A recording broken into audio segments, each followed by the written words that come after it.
Vous écoutez Femmes et Ambitieuses, le podcast de coaching qui accompagne les managers et dirigeantes dans leur épanouissement professionnel et personnel. Je m'appelle Jenny Chamas, je suis coach de vie certifiée et auteure du livre Ambitieuse et épanouie aux éditions WBooks. Toutes les informations que je partage ici sont disponibles sur mon site coachapi.com. Abonnez-vous au podcast sur la plateforme de votre choix et recevez tous les mardis le nouvel épisode. Si vous aimez ce podcast, partagez-le avec les femmes que vous aimez et qui pourraient en bénéficier. Et vous pouvez aussi me laisser un avis 5 étoiles sur la plateforme de votre choix. 1000 merci. Bonjour à toutes, je suis ravie aujourd'hui de partager une interview vraiment spéciale pour moi parce qu'elle est porteuse d'un message qui me semble important. J'interviewe une femme exceptionnelle, Radha Atem-Ganzer, qui nous parle de son histoire et de son engagement en tant que gynécologue obstétricienne et fondatrice de la Maison des Femmes à l'hôpital de Saint-Denis. Radha est également maman de 3 enfants. Vous comprendrez dès les premiers mots pourquoi cette rencontre avec elle a fait bouger les lignes pour moi. Et je ne crois pas être la seule à être remuée sur son passage. Il est bon de poser des mots sur les choses. Je vous laisse écouter, prendre conscience, vous inspirer et, je l'espère, contribuer à votre façon, si vous le souhaitez.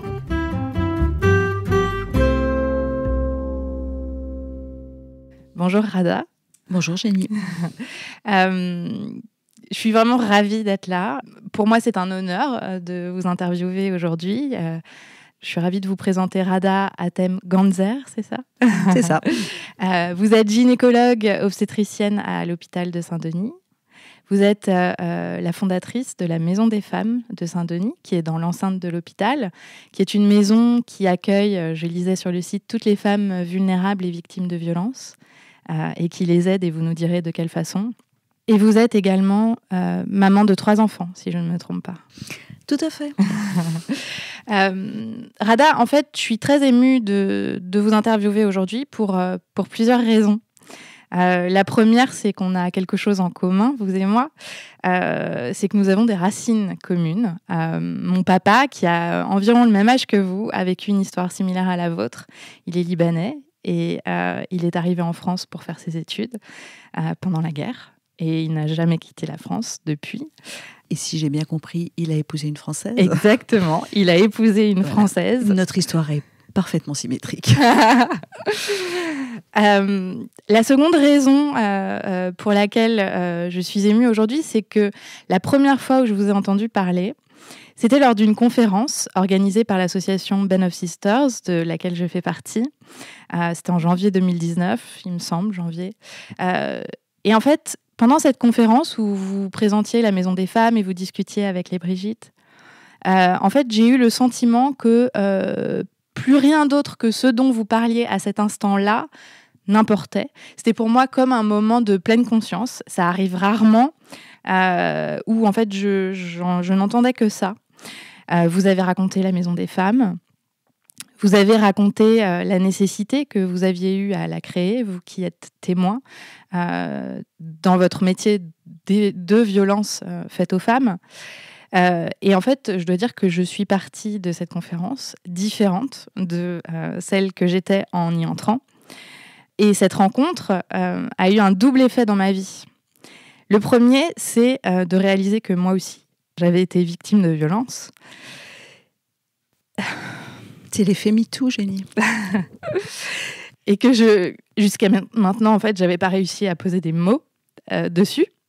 Et en fait, vous entendre, être dans cet environnement aussi qui était extrêmement bienveillant, m'a permis de faire des connexions que je m'étais pas permis de faire jusqu'auparavant.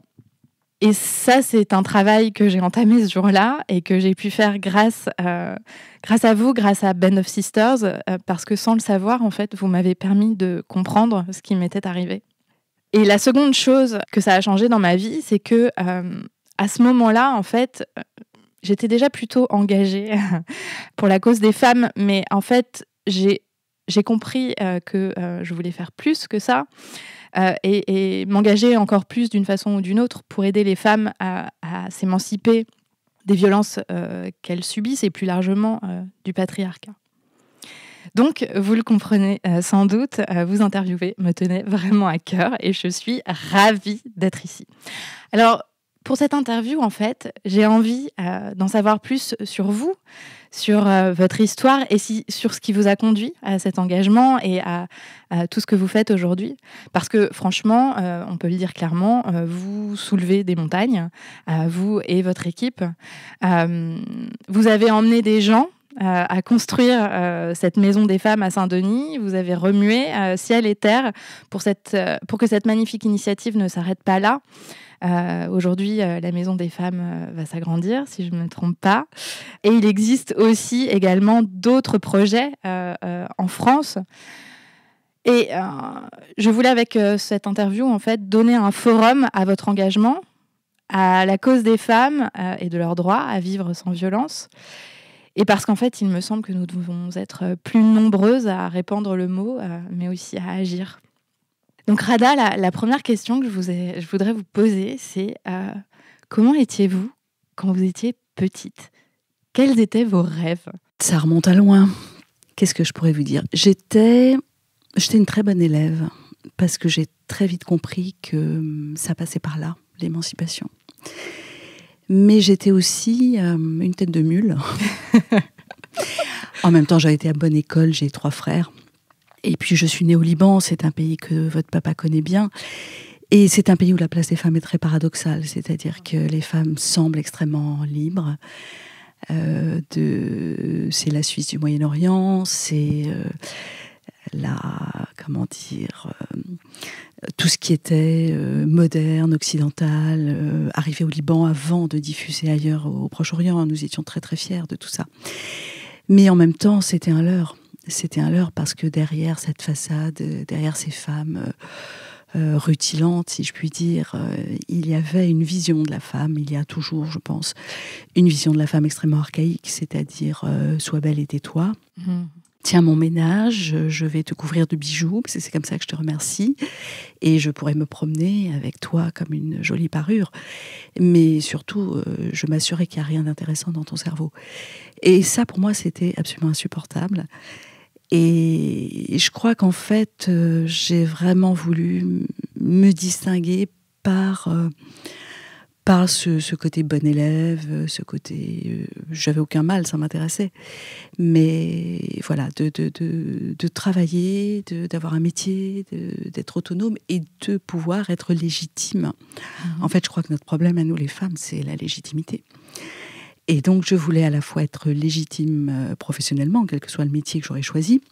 Et en même temps, je suis quand même très attachée à certaines dimensions de la féminité, notamment la reproduction. Ouais.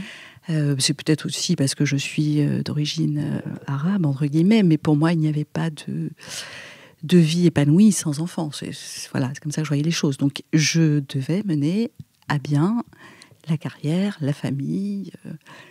être la meilleure la meilleure femme, la meilleure maîtresse, la meilleure épouse, la meilleure médecin. Voilà, c'est des trucs qu'on se met. Et puis on fait avec. Oui. Et alors, est-ce que quand vous étiez petite, vous saviez que vous vouliez être médecin ? Non, pas du tout. J'étais comme, vous savez, les petites filles veulent être profs et les garçons pompiers à peu près. C'était très original. Et puis de toute façon, au Liban, il n'y a que 3 vrais métiers. Votre papa a dû vous le dire. On est médecin ou avocat ou ingénieur. Voilà. Tout le reste n'existe pas. Papa est ingénieur. Voilà, sans surprise. Donc non. En fait, je voulais être... ça change quand on est ado, ça change tout le temps. Mais le plus sérieux était... je m'intéressais beaucoup à l'architecture. Peut-être parce que le cadre de vie m'intéresse. Et aussi à l'enfance, parce que je pense que ma génération a une enfance un peu fracassée quand même, puisque moi, mes souvenirs les plus réels, c'est peut-être la guerre des 6 jours. Et avoir quand même l'impression d'avoir toujours été dans un pays qui est une vraie pétaudière et qui pouvait péter à tout moment, ça c'est vraiment quelque chose qui a accompagné mon enfance. Puis évidemment la vraie guerre civile en 73 et donc la fin de l'adolescence avant même qu'elle ait commencé. Voilà, tout ça m'avait plutôt donné envie d'être pédopsychiatre au final.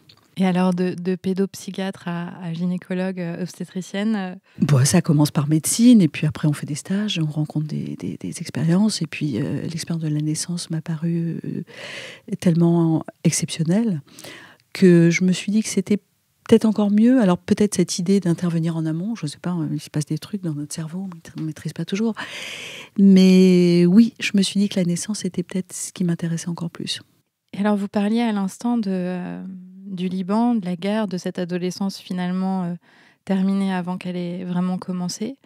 En quoi votre histoire, le fait d'avoir vécu dans un pays en guerre, le fait d'en être parti, a eu un impact sur vos choix, votre engagement? Est-ce que d'ailleurs, vous estimez que ça a un impact? Oui, je pense que nos choix résultent de toutes nos expériences, de toute façon, même quand ce n'est pas tout à fait conscient. Je pense qu'avoir vécu dans un pays en guerre, ça vous apprend plein de choses. D'abord, vous commencez par comprendre que tout peut s'arrêter très vite. Et ça, quand on est adolescent, c'est quand même un peu douloureux, je pense, de se le dire. Moi, j'ai perdu des copains par balle perdue, ou bien certains qui s'étaient engagés dans des combats armés. Et c'est cette évanescence de la vie, je crois, que la première chose dont vous prenez conscience.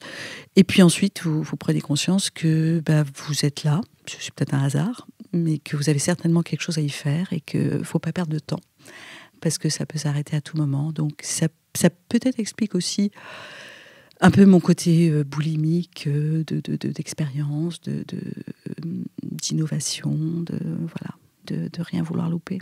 Oui. Et alors, vous avez dû quitter le Liban et étudier en France. Comment vous en êtes arrivé jusqu'à Saint-Denis? Est-ce que vous pouvez nous raconter un peu cette histoire? C'est une longue histoire. Non, mais très rapidement, oui, j'ai quitté le Liban parce que j'aurais pu faire médecine au Liban. Ça a été un choix, d'ailleurs. Partir d'un pays en guerre, c'est compliqué. Parce qu'on a toujours un sentiment de lâcheté et d'abandon. Et de se dire qu'on a la chance de pouvoir le faire, à la fois financièrement, intellectuellement. J'ai fait mes études au lycée français, donc pour moi, la France, c'était le point de chute le plus logique. Mais on part toujours un peu honteux, ça, c'est clair. Et puis, après, j'ai fait médecine. Après, vous êtes sur des rails, vous spécialisez, vous faites vos expériences hospitalières. Et puis, j'ai eu la chance d'avoir des propositions assez atypiques à différents moments de ma vie. C'est-à-dire que quand j'ai fini d'être chef de clinique, on m'a proposé un poste à la maternité des Bleuets. C'était déjà assez original. Ensuite, on m'a proposé un poste à l'armée. Donc ça, c'était encore plus amusant. Et puis finalement, on m'a proposé le poste de responsable de la maternité de Saint-Denis. Et là, j'ai beaucoup hésité parce que j'avais jamais exercé dans un monde de grande précarité. J'avais plutôt eu des postes dans des endroits relativement protégés et bourgeois. Et j'avais un regret, c'est de ne pas avoir pu faire d'action humanitaire pendant mes études, parce que j'avais enchaîné les études, les enfants, tout ça, et que quand les enfants étaient petits, je ne me voyais pas partir 3 semaines en Côte d'Ivoire. Donc je ne l'ai pas fait. Et peut-être que Saint-Denis, ça me permettait un peu de m'engager pas loin de chez moi. Oui, d'une autre façon finalement. Plus durable en tout cas. Et je ne regrette pas, parce que je pense qu'on a tellement à faire localement que pour moi, le quart monde, j'ai pas besoin de prendre l'avion pour le trouver. Et alors, ce qui est intéressant, c'est dans votre histoire, c'est que finalement, vous racontez le parcours d'un médecin, d'une gynécologue, mais comment on en arrive à fonder la Maison des Femmes? Qu'est-ce qui se passe dans votre esprit, dans vos envies, dans votre engagement pour que vous en soyez arrivé là, à fonder cet espace qui, je le dois dire, est vraiment beau, hyper coloré, hyper agréable, hyper lumineux. Qu'est-ce qui vous a amené là? Mais je pense qu'il n'y a pas de hasard réellement. Mais je pense qu'à chaque moment de notre vie, on a des choix à faire, et que avec l'expérience, avec le quotidien, ces choix s'affinent progressivement. Gynécologue, c'est médecin des femmes. J'aime à dire qu'on est des espèces à la fois de généralistes, de curés, de confesseurs, de coachs parfois. Parce que voilà, dans le secret des consultations, dans la difficulté des sujets, c'est pas rien de rentrer dans l'intime. On a même nos gestes, rentrer dans le vagin, mettre un spéculum, palper les seins. On est forcément dans l'intimité extrême des femmes, et ça a pu nous être reproché d'ailleurs avec tout le débat sur les violences obstétricales, mais ça fait quand même partie de notre travail. Et évidemment, ça permet aux femmes aussi de trouver un espace pour dire des choses qu'elles ne pourraient pas dire ailleurs. Il y a pratiquement plus de curés, on va plus trop au hammam, il n'y a pas d'arbre à palabres, il y a moins de familles, il y a beaucoup de solitude aussi. Moi, une chose qui me frappe chez beaucoup de mes patientes et de mes patientes socialement aisées, c'est une grande solitude en fait, notamment quand elles rentrent à la maison avec leurs petits. Les copines bossent, les parents sont loin, parfois les parents bossent, et elles se prennent ça de plein fouet. Et on n'imaginerait pas qu'elles seraient vulnérables là justement, parce qu'elles pourraient se payer 35 babysitters sans problème. Mais c'est une autre solitude. Et donc voilà, tout ça fait que les femmes nous parlent. Et qu'à force d'écouter les femmes, bien sûr, moi, ma première passion, c'était la naissance. Mais petit à petit, la vie des femmes, leurs difficultés se sont imposées comme faisant aussi partie de la consultation. Et je me suis insidieusement, je dirais, engagée sur des sujets qui sont importants parce qu'ils sont complètement liés à leur autonomie. L'avortement, par exemple, que j'ai eu à cœur de préserver où que j'aille, même quand j'allais dans des structures où il n'y avait pas, de pouvoir implanter cette possibilité. Le désir d'enfant, qui est aussi quelque chose qui me touche, parce que je viens d'une culture où c'est, mon Dieu, très important. Et c'est pareil, j'ai beaucoup de patientes maghrébines, et je mesure combien c'est la fin du monde quand je dois leur annoncer que, non, elles ne vont pas pouvoir avoir d'enfants. Et tout ce qui va avec, c'est-à-dire la répudiation, la polygamie, le fait d'être juste bonne achetée. Donc ça, c'était un sujet aussi important. Et après ça sont arrivées évidemment les violences, mais je dirais que c'est dans la continuité, puisque avoir besoin d'une IVG, parfois, c'est déjà une violence en soi. Ne pas pouvoir avoir un enfant, c'est une violence. Après, il y a tellement de choses. Ne pas être vierge, et que la communauté l'exige de vous. Ça, c'est des consultations très intéressantes, parce que ça me permet de discuter avec les femmes de sexisme, de pression communautaire, de tas de choses. Vous me direz, on est très loin de la médecine. Mais pour moi, pas tellement. Et donc voilà, c'est des prises de conscience comme ça, au fur et à mesure, qui m'ont amené à me dire, ce sont de vrais sujets. Ils ne sont pas toujours faciles à traiter dans un environnement traditionnel de consultation de gynécologie. Et puis, ce n'est pas toujours facile de mélanger.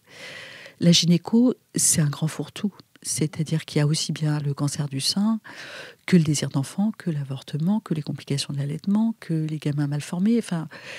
Et je trouvais que c'était un peu compliqué pour les femmes d'aller au même endroit pour tout ça. Et donc, je me suis dit, il faut peut-être faire un petit pas de côté et penser un lieu.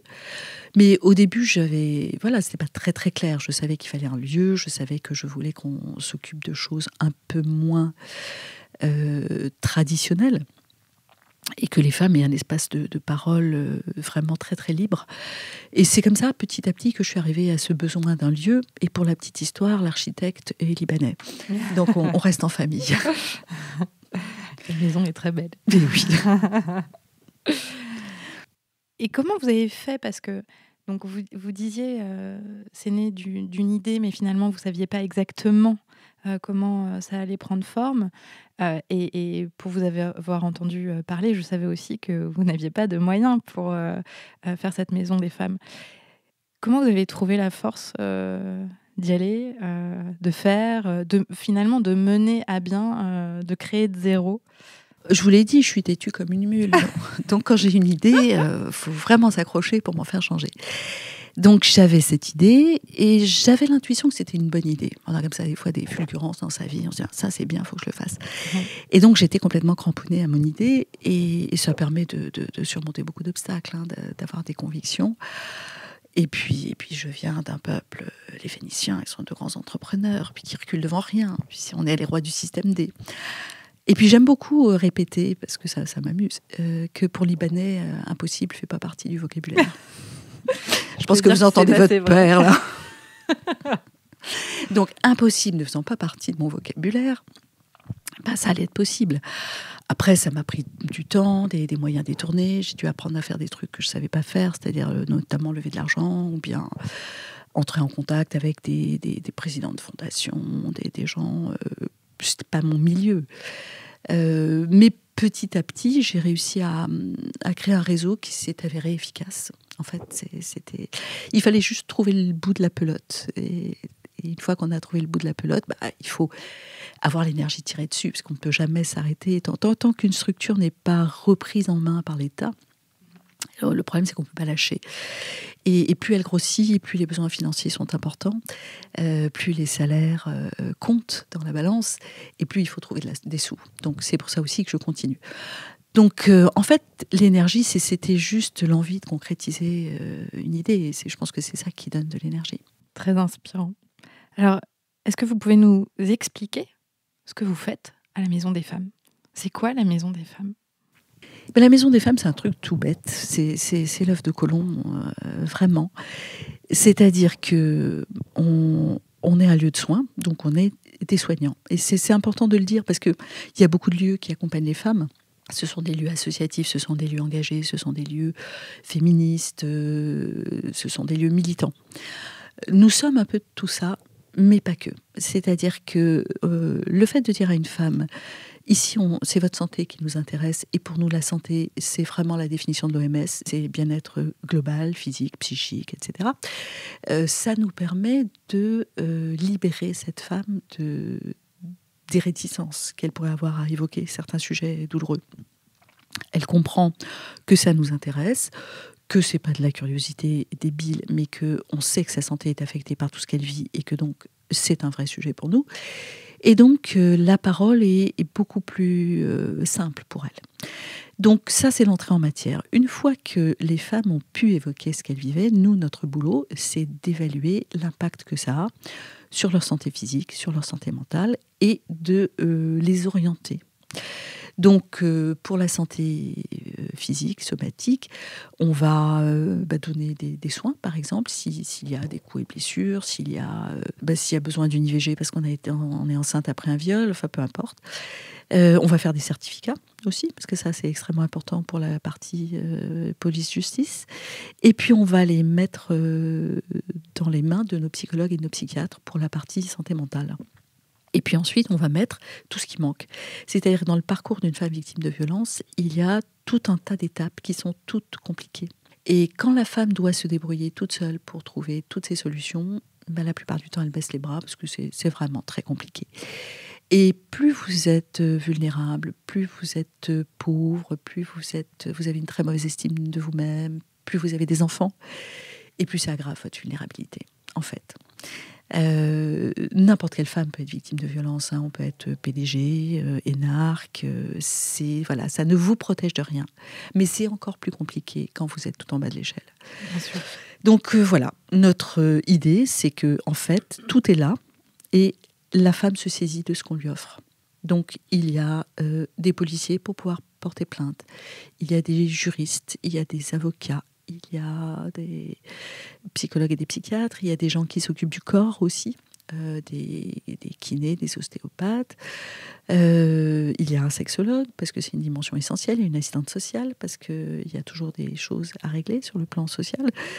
Il y a des ateliers, parce que à la fois l'art et puis la prise en charge du corps participent aussi à la guérison.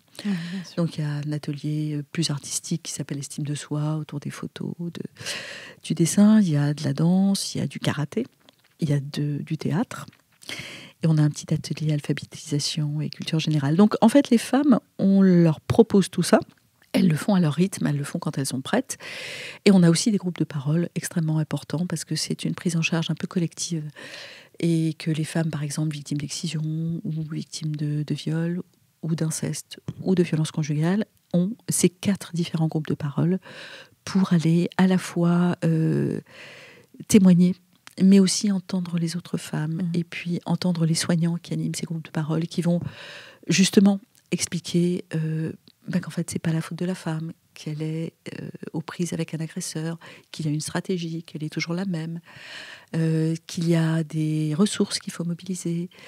Et tout ça a un impact très précieux. Je me souviens d'un chiffre que vous aviez mentionné la première fois que je vous avais écouté, c'était que vous étiez rendu compte à la maternité de Saint-Denis que 14% des femmes qui accouchaient à la maternité étaient excisées. C'est bien ça ? Tout à fait. Alors l'excision, c'est un sujet qu'on rencontre quand on est gynécologue, mais quand on n'est pas sensibilisé, ce qui est notre cas, parce qu'on n'a pas vraiment appris ça à la fac, on le voit sans le voir. C'est-à-dire que moi, j'ai pu faire 3000 frottis à des femmes excisées. Je voyais bien qu'elles n'avaient pas le vagin de Madame Tout-le-Monde. Mais mon cerveau avait imprimé qu'une femme africaine, c'était comme ça. Et que c'était pas mon job. Et que, voilà, c'était sa coutume, sa tradition, et que j'avais pas à m'en mêler. Quand on raisonne un peu plus, on se dit, c'est pas parce qu'elle est noire qu'on doit lui couper le clitoris. Et voilà, donc on prend conscience que c'est parmi toutes les violences, notamment traditionnelles, une des plus emblématiques, parce qu'elle est faite sur des enfants. Déjà, c'est une agression sexuelle sur enfants, à qui on n'a jamais demandé ce qu'ils en pensaient. Et puis surtout, qu'elle en dit long sur la société. C'est-à-dire que si on a le droit de couper le sexe d'une petite fille, on a le droit de tout. On a le droit de la marier avec un vieux barbon de 60 ans. On a le droit de la retirer de l'école. On a le droit de la taper quand on est énervé. On a le droit de la violer quand on a envie de faire l'amour. Et en fait, je trouve que c'est une violence très emblématique parce qu'elle annonce toutes les autres. Alors, il y a des pays où on ne coupe pas. Mais il y a des pays où on impose la virginité, où on harcèle les filles sur ce sujet, où on les pousse à avoir une sexualité anale pour rester vierge. Donc, on marche vraiment sur la tête. Et pour moi, toutes ces violences, elles sont les mêmes. C'est-à-dire qu'une fois pour toutes, il a été décidé que le corps des femmes ne leur appartenait pas. Et donc, c'était au reste de l'humanité d'en faire ce qu'elle en voulait. C'est frappant parce que vous dites que à un moment donné, finalement, vous avez pris conscience que c'était pas normal. Et ça me fait penser que le fait justement que vous mettiez des mots sur des violences, le fait que les choses soient dites, permet vraiment à chacune de prendre conscience de ce qui est normal, ce qui ne l'est pas. Je vous ai entendu dans une interview dire que vous distribuez d'ailleurs pas mal de documents d'information aux femmes qui viennent pour, j'imagine, les former à certaines choses qui nous semblent pour certaines personnes évidentes, mais qui ne le sont pas pour certaines cultures. Par exemple, la violence conjugale. Qu'est-ce que c'est ? Comment ça se manifeste ? À partir de quand on doit penser que c'est de la violence ? Mais en fait, ce problème de culture, c'est un problème qui nous met des œillères là où on ne devrait pas en avoir. Il n'y a aucune culture qui devrait justifier la violence conjugale. Aucune. Mais c'est sûr que quand, enfant, vous avez vu votre maman se faire maltraiter, et que tout dans la société contribue à vous faire comprendre que vous ne valez pas grand-chose, ça vous paraît normal. Ça vous paraît normal que votre mari, quand il est énervé, il vous tape. Quand il a envie de faire l'amour, il fait l'amour. Même si vous n'avez pas envie, c'est pas un problème. Et arriver à comprendre que c'est de la violence, que ce sont des viols, et que rien ne le justifie, c'est pas toujours facile, quelle que soit la culture d'origine. Donc oui, bien sûr, on distribue des documents d'information. On passe beaucoup de temps à expliquer, en fait. C'est une médecine de la parole. C'est-à-dire que c'est une médecine qui n'a pas besoin d'examens complémentaires sophistiqués. Ce n'est pas le scanner qui va nous révéler le problème. Ou alors en nous montrant qu'il n'y a rien et que justement, il faut chercher autre chose. C'est vraiment c'est toujours un accouchement, en fait, mais on accouche d'autres choses. Et moi, ma question, elle est comment on fait, en fait vous rencontrez au quotidien des femmes qui ont subi des violences parfois extrêmes. Comment on fait comment elles font pour s'en sortir et quels sont finalement les meilleurs outils ? Donc, vous disiez la parole. Qu'est-ce qui compte le plus dans cet accompagnement ? Comment elles s'en sortent ? Il y a beaucoup de femmes qui s'en sont plus ou moins sorties sans nous et avant nous. Je pense notamment aux migrantes qui ont eu des parcours effroyables et qui tiennent encore debout. Et ça, c'est quand même assez magique. Et ça montre aussi que l'être humain est quand même extrêmement résilient et que supporte des choses qui pourraient paraître comme ça tout à fait insupportables. Je crois que quand on est confronté aux choses, notre instinct de survie fait que nous arrivons à surmonter. Alors, ça n'empêche pas d'être complètement abîmé, bien sûr, mais ça reste quand même toujours un émerveillement de voir qu'on a pu traverser tout ça et tenir encore debout et avoir encore des projets et arriver à mettre encore un pied devant l'autre. Donc, ce qui aide les femmes, déjà, c'est elles-mêmes. Elles sont leur meilleure aide. Et puis aussi, bien sûr, le fait de trouver des personnes bienveillantes sur son parcours et le fait de trouver des endroits où on s'occupe de vous. Ça, c'est des témoignages qui qui sont les meilleurs des récompenses pour nous. C'est-à-dire quand les femmes disent, à partir du moment où j'ai rencontré la Maison des Femmes, ma vie a changé. Évidemment, pour nous, c'est le plus beau cadeau. Ça veut dire qu'on ne s'est pas planté en organisant les soins comme on l'a imaginé et que le travail de toute cette équipe qui est merveilleuse parce qu'elle est très, très soudée, très, très engagée. Et n'importe quel soignant ne pourrait pas travailler à la Maison des Femmes. On demande aux soignants un véritable engagement. Ils signent une charte de toutes ces valeurs partagées. Donc c'est très important. Et je crois que les femmes le sentent, c'est-à-dire elles sentent tout de suite que on est tous alignés, on est tous là pour elles, le parcours est organisé autour d'elles, et que rien n'est imposé, et que c'est leur parole qui compte, et que c'est la maturité de leur démarche qui compte. Et je pense que ça les aide énormément. Après, comme dans tout parcours de violence, il y a des allers-retours. On a l'impression qu'elles ont avancé, puis non, elles ont reculé parce que c'était trop difficile, parce que la marche était trop haute, parce qu'elles avaient besoin de reprendre des forces, de revenir sur la seule chose qu'elles connaissent, c'est-à-dire ce foyer violent, ce conjoint violent. Mais on sait que chaque tentative de départ, c'est comme arrêter de fumer. Hein. Vous arrêtez 10 fois avant que ça soit la bonne, mais un jour c'est la bonne. Donc voilà, je pense que c'est ça qui semble en tout cas les aider le mieux. Ouais. Et vous, en tant que soignante, finalement, en tant que la personne qui soigne, qui aide, qui intervient, comment on fait pour faire face à ces histoires qui sont lourdes à porter et à les entendre au quotidien ? Vous, comment vous faites pour garder la pêche, pour continuer à avancer ? Je crois qu'on a tous nos stratégies. Il est évident que ça n'est pas forcément facile tous les jours et l'équipe pourrait en témoigner. Il y a des jours où d'avoir entendu 10 histoires abominables à la suite les unes des autres, on voit bien que ça a un impact et que parfois le personnel a besoin de se poser, de vider son sac, de partager. Donc une des choses qui nous soutient, c'est de pouvoir partager. En fait, se parler les uns des autres des histoires et parfois on est plusieurs à avoir vu la patiente pour différents sujets, donc on peut aussi mettre en commun la perception qu'on a d'elle, de ses difficultés, et se mettre d'accord sur ce qui nous semble la meilleure stratégie pour elle. Déjà, ça fait beaucoup de bien.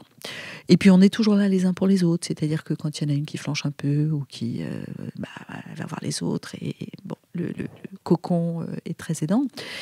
On a mis en place des moments pour l'équipe, des analyses de pratique avec des psychologues qui viennent donc une fois par mois.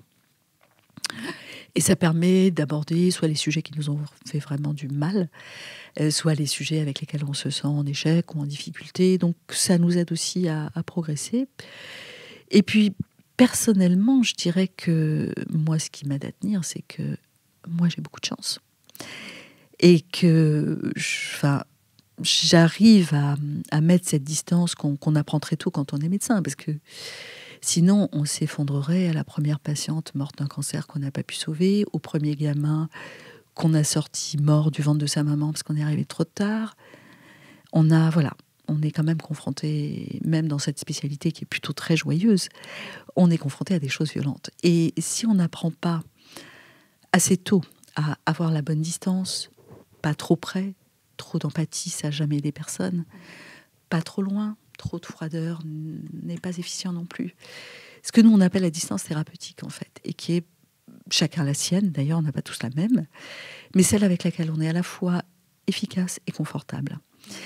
Et cette distance thérapeutique, elle est très précieuse. Et puis, on voit bien que par moments, on la dépasse parce que pour une raison ou une autre, une patiente nous a plus émus parce qu'elle nous a rappelé, je sais pas moi, notre fille, notre mère, notre voisine, et qu'on s'est autorisé, mais consciemment, à aller un peu trop loin avec elle. Mais il faut toujours revenir à sa bonne distance. Parfois, il y a des femmes avec lesquelles le courant passe pas très bien, donc on est un peu loin. Et là, il faut s'interroger. Pourquoi est-ce qu'elle m'agace ?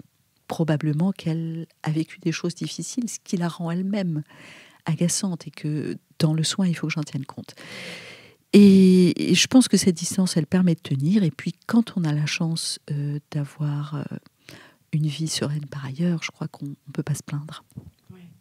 Et alors, du coup, cette vie sereine, parce que on parle beaucoup de votre engagement professionnel, mais vous êtes aussi maman de 3 enfants, vous êtes mariée. Comment vous avez fait en fait pour tout faire ? D'abord la foi dans ce que je faisais. Ensuite, une chance énorme, je dors peu depuis petite. Donc ça, je reconnais, voilà, j'y suis pour rien, c'est génétique. Mais évidemment, mes journées sont beaucoup plus longues. Et puis ça m'a permis aussi, dans un métier, on est de garde, j'ai longtemps été de garde 1 jour sur 3 dans ma vie, donc appris aussi à dormir encore moins et à rester quand même efficace. Donc il y a ça, puis j'ai la chance d'avoir des enfants merveilleux, des enfants qui n'ont pas une maladie grave, il n'y a pas de handicap, il n'y a pas de difficulté, aucun n'est drogué, ils ont tous fait des belles carrières, ils vont bien. Non, j'ai vraiment beaucoup, beaucoup de chance.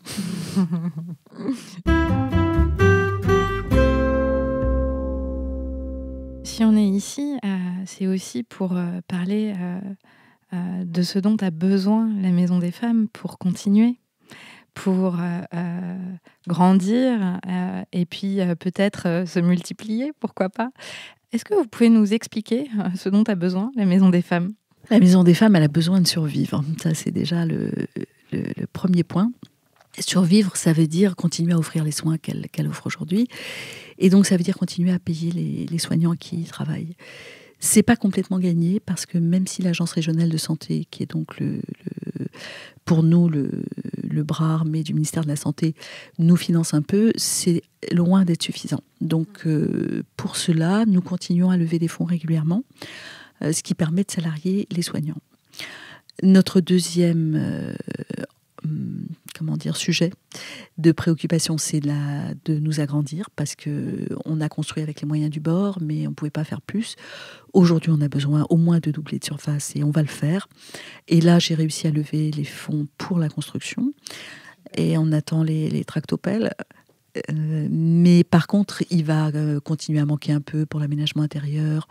On a des travaux internes à refaire parce que la confidentialité pourrait être optimisée. Enfin voilà, des petites choses comme ça. Et ça, il y a toujours besoin d'argent pour ça. Ensuite, toujours en interne, par exemple, les ateliers qui sont pour nous des compléments de soins offerts à nos patientes doivent survivre. Et les gens ne peuvent pas être dans un bénévolat permanent. Ce n'est pas possible. Donc j'ai à cœur aussi de donner à nos animateurs d'ateliers la possibilité de poursuivre leur travail avec nos femmes, donc de trouver des façons de les dédommager de manière à ce que ce travail puisse se pérenniser. Je pense par exemple à l'atelier théâtre qui va déboucher sur une pièce de théâtre qu'il faut absolument aller voir au Théâtre de la Tempête en janvier. Super. Pendant un mois avec des patientes de chez nous et des actrices pro. Et voilà, les femmes qui ont eu la chance de participer à cette aventure, c'est tout à fait inespéré pour elles. Donc, ce genre d'atelier doit être maintenu, l'atelier autour de l'art aussi. Donc, on lève de l'argent pour ça. Ensuite, il y a la vie de l'équipe. J'ai aussi à cœur que l'équipe soit coucounée. Parce que quand on prend soin des autres, il faut que quelqu'un prenne soin de vous. Donc ça, c'est aussi mon job. Donc, voilà, d'avoir des moments conviviaux. On a 2 fois par an ce qu'on appelle des séminaires. On va ailleurs, on ferme la maison une demi-journée et on fait un peu de travail intellectuel. Et puis, on va dîner tous ensemble. On essaie de se faire prêter des locaux. La prochaine fois, on va chez Chanel. C'est sympa. Mais 1 fois par an, j'essaie aussi de les emmener dans un hôtel loin. Enfin, un peu loin. Voilà, tout ça a un coût. Donc, là encore, je lève des fonds. On a des activités qui nous tiennent à cœur, comme par exemple le plaidoyer, la sensibilisation. Là, on a un projet de film. On voudrait faire un film, un spot en fait, à partir de toutes les scènes de cinéma qui ont montré avec beaucoup de complaisance des violences et des agressions sexuelles, en fait, pour essayer de faire un montage. On travaille avec un jeune réalisateur très talentueux qui serait comme un petit coup de poing, de dire, voilà, on a regardé ça pendant des années, on a trouvé ça génial. Et en fait, quand on regarde vraiment ce que c'est, petit problème. Donc j'ai à cœur de monter ce spot, il faut que je trouve des sous pour ça. Et on a aussi un sujet qui nous tient encore plus à cœur, c'est la prévention et la sensibilisation. On va dans les lycées, les collèges, et là on essaie d'organiser quelque chose de plus complet avec un policier, un juriste, un gynéco. Parce qu'on pense qu'il y a beaucoup d'informations à apporter à des gamins qui, par ailleurs, n'ont jamais l'occasion d'entendre ce genre de choses. Ça, par exemple, quand j'ai un gynécologue qui va passer une matinée dans un collège, il ne fait pas de consultation. Donc, voilà, il faut que j'arrive à le dédommager. Donc, les besoins sont incessants. Et puis, le projet dans le projet, c'est de faire des petits, un peu partout en France. Et donc, si je comprends bien, en fait, vous passez beaucoup de temps à lever des fonds. Parce que vous avez... Un certain temps. Ouais. Est-ce que ça veut dire que, juste pour que nos auditrices comprennent que, en fait, la vie de la Maison des Femmes n'est pas sécurisée jusqu'à ad vitam aeternam, qu'il faut trouver à chaque fois des fonds pour que ce soit le cas? C'est ça que je dois comprendre? Tout à fait. C'est-à-dire qu'aujourd'hui, on ne vit pas au jour le jour parce que, justement, les opérations de levée de fonds me permettent d'avoir une petite visibilité à 1 an. Mais pour l'instant, je n'en ai pas au-delà. Donc, je compte sur à la fois un soutien plus important du gouvernement, je ne désespère pas. Et puis, il y a des choses que le gouvernement ne financera pas. Donc, pour lesquelles je vais continuer à lever des fonds. Mais si je ne dois lever des fonds que pour mes projets un peu atypiques ou pour le bien de l'équipe, c'est plus facile que s'il faut lever 400 000 € de salaire. Bien sûr. Bon. Bien sûr. Et alors, pour les auditrices qui nous écoutent, comment peuvent-elles aider justement pour les fonds? À votre avis, qu'est-ce qu'elles peuvent faire si elles ont envie de contribuer? Si c'est pour lever des fonds, je crois que effectivement tout le monde peut participer à sa manière. La chose la plus simple à venir, c'est que le 28 avril prochain, nous organisons un grand bal de charité. On appelle ça bal parce qu'on a envie que ça soit joyeux, festif et moins traditionnel que ça ne l'est d'habitude parce que ça nous ressemble plus. Et puis qu'on le fait avec Band of Sisters, qui est aussi pas une assemblée de rabat-joie, et notamment de femmes très créatives et très engagées. Donc ce bal, j'espère, nous ressemblera toutes. Et là, on peut acheter une place à 1 000 €. Mais déductible. On peut acheter une table pour 10. Oui. Et donc ça, c'est une jolie façon de participer. Et puis, on peut aussi participer en nous donnant, je ne sais pas moi, du champagne ou des lots peut-être. Donc, il y a différentes façons pour participer. Et puis, il y a tout le spectre. Petite anecdote trop mignonne, mais qui explique comment je suis rentrée en contact avec Band of Sisters. Mais la fille d'une des sisters a fait imprimer des t-shirts Merci Simone qu'elle a vendus. Je ne la connaissais pas.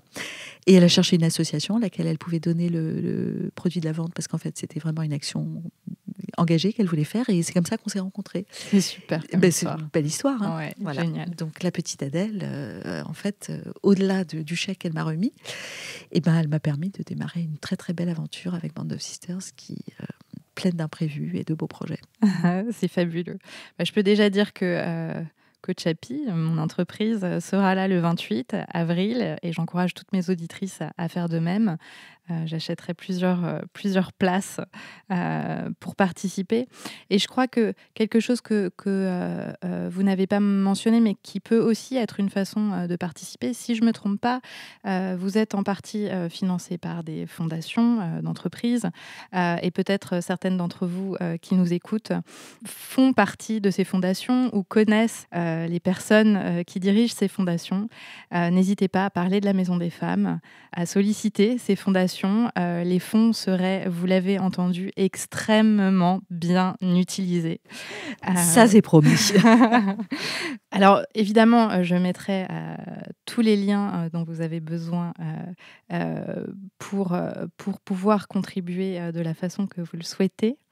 Avant de vous quitter, Radha, quel est votre mantra au quotidien ? Est-ce que vous avez un mantra ? Non, pas vraiment. Juste des convictions. J'ai des convictions. Rien n'est impossible. C'est la plus forte. Et puis, je crois beaucoup à la sororité. Je crois qu'on est à une époque formidable où les femmes vont peut-être arrêter de se faire des croche-pieds parce que ça, c'est pas très très sympa.